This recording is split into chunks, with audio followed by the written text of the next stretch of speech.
Caribbean समंदर में दुनिया की दो बड़ी एटमी ताकतें आमने सामने। अमेरिकी फौज ने दो रूसी ऑयल टैंकर्स को कब्जे में ले लिया। रूसी बहरिया के जहाज और आबदोज भी अपने ऑयल टैंकर्स को ना बचा सके। अमेरिकी और रूसी बहरिया ने आमने सामने होने के बावजूद तसादुम से गुरेज किया। उधर अमेरिकी हुकाम ने ऑयल टैंकर्स पर वेनेजुएला से रवाबित का इल्ज़ाम लगा दिया।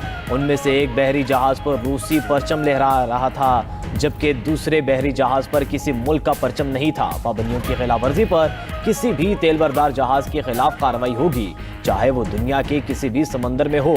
अमेरिकी मिलिट्री कमांड के मुताबिक अमेरिकी पाबंदियों की खिलाफ वर्जी करने पर ऑयल टैंकर्स को कब्जे में लिया। वेनेजुएला से गैर कानूनी तौर पर तेल मुंतकिल किया जा रहा था।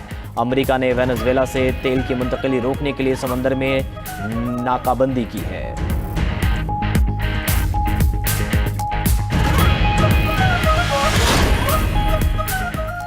वेनेजुएला से तेल की दुनिया में किसी भी जगह तरसील पर पाबंदी है। वेनेजुएला तेल की नाकाबंदी दुनिया भर में नाफिजुल अमल है। अमेरिकी वजीर दिफा पीट हेग्सेथ का कहना है कि डार्क फ्लीट जहाज़ों के खिलाफ कार्रवाई जारी रखेंगे। तर्जुमान व्हाइट हाउस कैरोलाइन लेविट ने कहा कि दोनों जहाज़ों के अमले को वफाकी कानून की खिलाफ वर्जी पर अमरीका लाया जाएगा।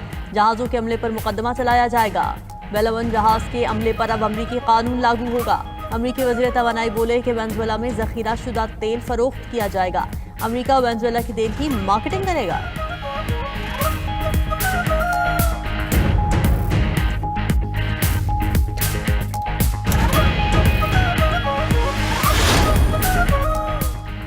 रूस ने ऑयल टैंकर्स पर अमरीकी कब्जे को बहरी क़ज़ाक़ी करार दिया। रूसी वज़ारत ख़ारजा ने अमरीकी इक़दाम को इश्तियाल अंगेज़ करार दिया। कहा कि किसी को हक नहीं दूसरी रियासत के जहाज़ों को ताकत से रोके। ऑयल टैंकर बैनुल-अक़वामी पानियों में था। अमरीकी इक़दाम मैरीटाइम क़वानीन की खिलाफवर्जी है। अमरीकी कार्रवाई गैर मामूली थी। पेशरफ़्त दोनों ममालिक के दरमियान पहले से मौजूद कशीदगी को मज़ीद बढ़ा सकती है। रूस का अमरीका से जहाज़ पर मौजूद रूसी अमले की हिफाजत और उनकी वापसी यकीनी बनाने का मुतालिबा।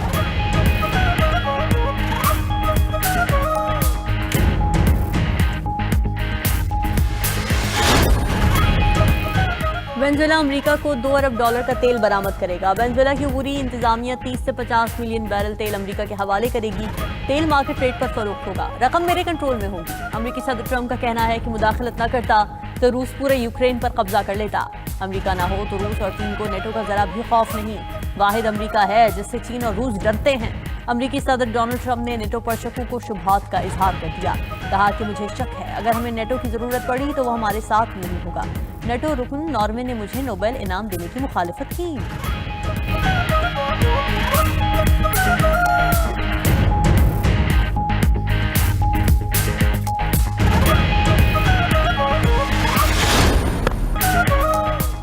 पाकिस्तान ने पहले T20 में श्रीलंका को शिकस्त दे दी। 129 रन का हदफ शाहीनों ने 17वें ओवर में 4 विकेटों के नुकसान पर हासिल किया। ओपनर साहबजादा फरहान की शानदार 50। साहबजादा फरहान ने 2 छक्कों और 4 चौकों की मदद से 51 रन की शानदार इनिंग्स खेली। साइम अयूब ने 24 रन बनाए। कौमी बॉलर्स ने मेजबान टीम को 128 रन पर महदूद रखा। सलमान मिर्जा और इब्रार अहमद ने 3-3 विकेटें उड़ाई। 2 विकेटें लेने और 18 रन बनाने पर शादाब खान को प्लेयर ऑफ द मैच करार दिया गया। पाकिस्तान को 3 मैचेस पर मुश्तमिल सीरीज में 1-0 की बरतरी हासिल। दोनों टीमों के दरमियान सीरीज का दूसरा मैच 9 जनवरी को दंबोला में खेला जाएगा।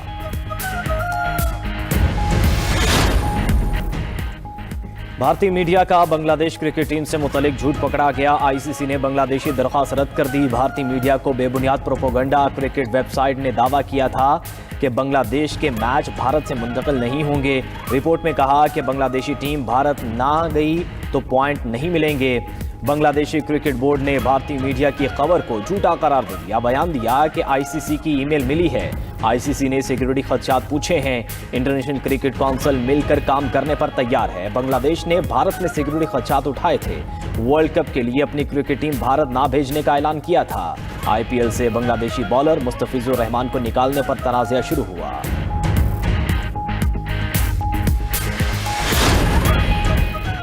इस्लामाबाद में मुज़ाकिरात की बाज़ गश्त। स्पीकर कौमी असम्बली अपोजिशन से मुज़ाकिरात के लिए तैयार। स्पीकर कौमी असम्बली अयाज सादिक का कहना है कि वज़ीर आज़म तो कई बार कह चुके हैं मुज़ाकिरात होने चाहिए। हमारी मुज़ाकिराती कमेटी तो कभी भी ख़त्म नहीं हुई थी। वज़ीर आज़म शहबाज शरीफ से राब्ता करूँगा। अगर वो इसी कमेटी को चलाना चाहते होंगे तो इसी को लेकर चलेंगे। मुज़ाकिरात पीटीआई के मुंतखब नुमाइंदगान से ही होंगे। अगर कोई और आना चाहे तो वो बराह रास्त हुकूमत से मुज़ाकिरात कर ले। आइंदा इजलास में अपोजिशन लीडर के उम्मीदवार को अप्लाई करने का कहूँगा। मुशीर सियासी उमूर राना सनाउल्लाह का कहना है कि अपोजिशन के साथ सियासी बातचीत के लिए तैयार हैं, लेकिन बानी पीटीआई एक और 9 मई की तलाश में है। वजीर पार्लिमानी उमूर तारिक फजल चौधरी बोले कि हमारे इत्तेहादी वाज़ेह तौर पर मुज़ाकिरात के हक में है। कोई मामला ऐसा नहीं जो मुज़ाकिरात के जरिए हल ना हो।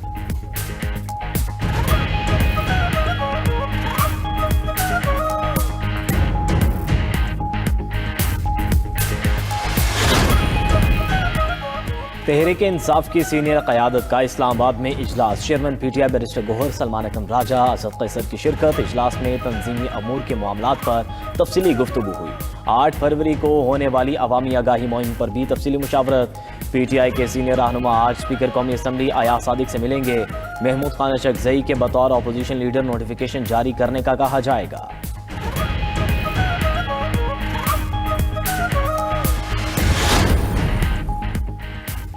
हुकूमत और अपोजिशन फौज को सियासत में ना लाएं। सदर मुमलिकत आसिफ अली जरदारी, वज़ीर आज़म शहबाज शरीफ और सदर मुस्लिम लीग नून नवाज शरीफ पर मुश्तमिल कमेटी बनाई जाए।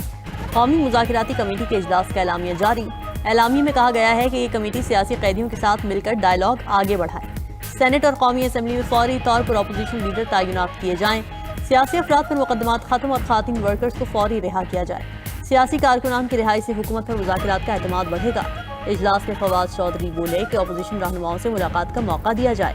मुज़ाकिरात के लिए एतमाद साजी का अमल शुरू किया जाए। साबिक वज़ीर आज़म शाहिद खकन अब्बासी ने कहा कि मुल्की हालात की बेहतरी के लिए सबको मिलकर बैठना होगा।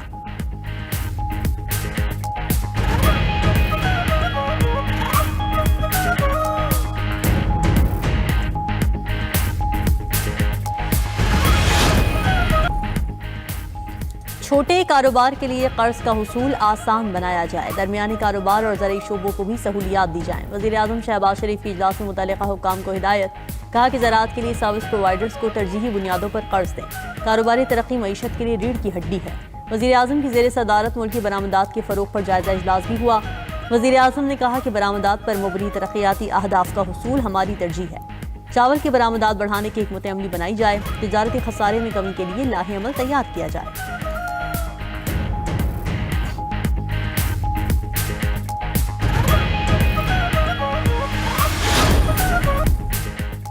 आटे का बहरान या मसनूई महंगाई। मुल्क भर में आटा रफ्ता रफ्ता महंगा होने लगा। पंजाब, केपी, बलूचिस्तान और सिंध में कीमतों में इजाफा।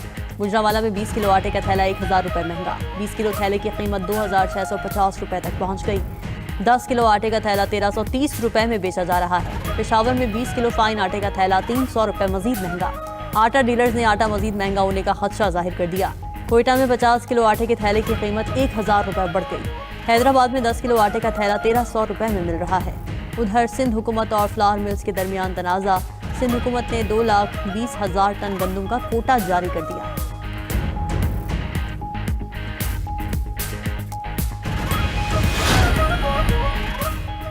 पाकिस्तान और बांग्लादेश में बराह रास्त फ़ज़ाई राबते की बहाली। बांग्लादेश की विमान एयरलाइन ने कराची के लिए परवाज़ों का शेड्यूल जारी कर दिया। विमान एयरलाइन की पहली परवाज़ 29 जनवरी को ढाका से कराची रवाना होगी। ढाका से कराची के लिए बराह रास्त परवाज़ों की बुकिंग भी जारी।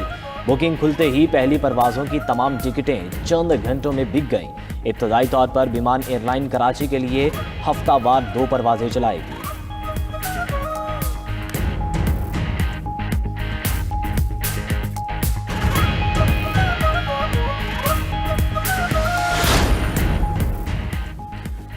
अमेरिका की वेनेजुएला के बाद ग्रीनलैंड पर नजरें। सदर ट्रंप का ग्रीनलैंड हासिल करने के लिए मिलिट्री ऑपरेशंस पर गौर। व्हाइट हाउस के मुताबिक ग्रीनलैंड को हासिल करने के लिए मुख्तलिफ ऑप्शंस पर मुशावरत।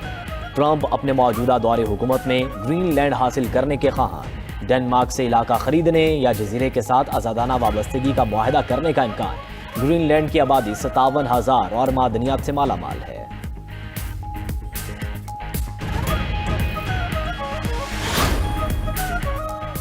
फ्रांसीसी रिटायर्ड जनरल मिशेल याकोलेव का कहना है कि अगर ट्रंप की ग्रीनलैंड से मुतालिक पॉलिसी के बायस नेटो टूट गया तो यूरोप अमेरिकी फौज को यूरोप से निकलने पर मजबूर कर देगा। हम अमेरिका के साथ जंग नहीं करेंगे। यूरोप अमेरिका के साथ जंग करने की सलाहियत नहीं रखता। लेकिन फौज को बाहर निकालना मुमकिन होगा।